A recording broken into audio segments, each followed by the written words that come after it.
अगली बड़ी खबर है वो दिल्ली से जुड़ी हुई है। दिल्ली में यमुना की सफाई से जुड़ी हुई है। दिल्ली के यमुना में शुरू होगी क्रूज सर्विस। दिल्ली सरकार क्रूज चलाने की तैयारी अब यहां पर कर रही है क्योंकि सफाई तो लगातार जारी है। सोनिया विहार से जगतपुर के बीच में क्रूज चलाने की तैयारी दिल्ली सरकार की। क्रूज का सफर 7 से 8 किलोमीटर का होगा। 20 से 30 यात्रियों के बैठने की इसमें क्षमता होगी। दिल्ली में यमुना को संजीवनी देने के मिशन में जुटी हुई है बीजेपी सरकार। अब नदी में क्रूज सेवा शुरू करने की तैयारी है।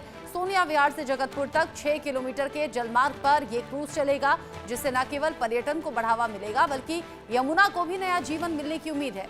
दिल्ली परिवहन और पर्यटन विकास निगम यानी कि DTDC ने इस परियोजना के लिए योग्य ऑपरेटर की तलाश में निविदा जारी की।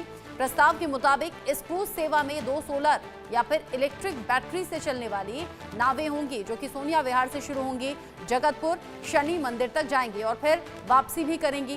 क्रूज का कुल सफर 7 से 8 किलोमीटर का होगा।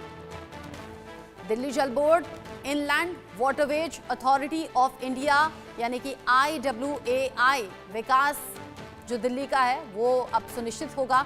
दिल्ली विकास प्राधिकरण DDA और बाढ़ नियंत्रण विभाग मिलकर इस परियोजना को अमली जामा पहनाने जा रहे हैं। इसमें फ्लोटिंग जेटी, नेविगेशनल सुविधाएं और चार्जिंग इंफ्रास्ट्रक्चर की भी व्यवस्था होगी।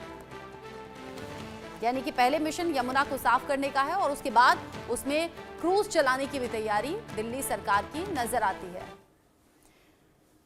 मेहंदी गर्ग ITO घाट से इस खबर को लेकर ज्यादा अपडेट के साथ जुड़ गई हैं। मेहंदी, अभी तक तो यमुना की सफाई की तस्वीरें सामने आ रही थी, यानी कि अब दिल्ली वाले ये भी उम्मीद करें कि बहुत जल्द यहां पर क्रूज चलता हुआ नजर आएगा।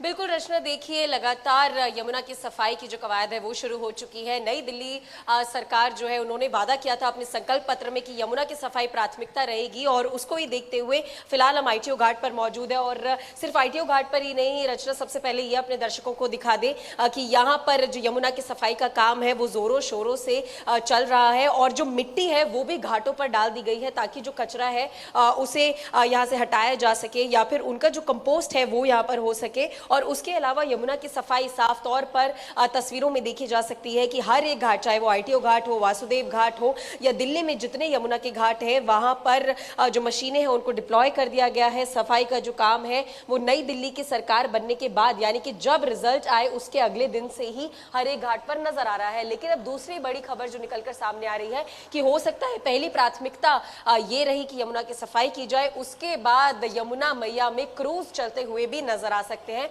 और दिल्ली वासियों के लिए और दिल्ली में जो घूमने के लिए यानी कि जो पर्यटक पहुंचते हैं उनके लिए भी एक बहुत अच्छा ये विजुअली बहुत एक खूबसूरत मंजर होगा। यमुना मैया में क्रूज चलती हुई नजर आएगी, साथ ही साथ जेटी भी चलती हुई नजर आ सकती है। तो कह सकते हैं एक टूरिस्ट प्लेस भी यमुना के घाटों को बनाने की जो कोशिश है वो दिल्ली सरकार की तरफ से की जा सकती है, क्योंकि जिस तरीके से रिवर फ्रंट की जो साबरमती रिवर फ्रंट की जो बात कही जा रही थी कि उसको मद्देनजर रखते हुए ही यमुना का जो काम है वो किया जा रहा है। यमुना पर भी उसी तरीके का रिवर फ्रंट जो है वो बनाया जाएगा। तो माना जा सकता है कि पहले यमुना की सफाई, दूसरा साबरमती रिवर फ्रंट की तरह यहाँ पर भी एक रिवर फ्रंट को तैयार करना और उसके बाद तीसरी सबसे बड़ी प्राथमिकता यहाँ पर क्रूज जैसी सेवाएं, जेटी जैसी सेवाएं, चाहे वो दिल्ली वासी हो या फिर पर्यटक जो अलग अलग जगहों से दिल्ली घूमने के लिए आते हैं, राजधानी में आते हैं, उनके लिए वो सेवा शुरू करना हो। तो बेशक दिल्ली सरकार की बहुत सी प्राथमिकताएं यमुना को लेकर नजर आ रही है और रचना सिर्फ दिल्ली सरकार ही नहीं, केंद्र सरकार भी इसमें पूरी भूमिका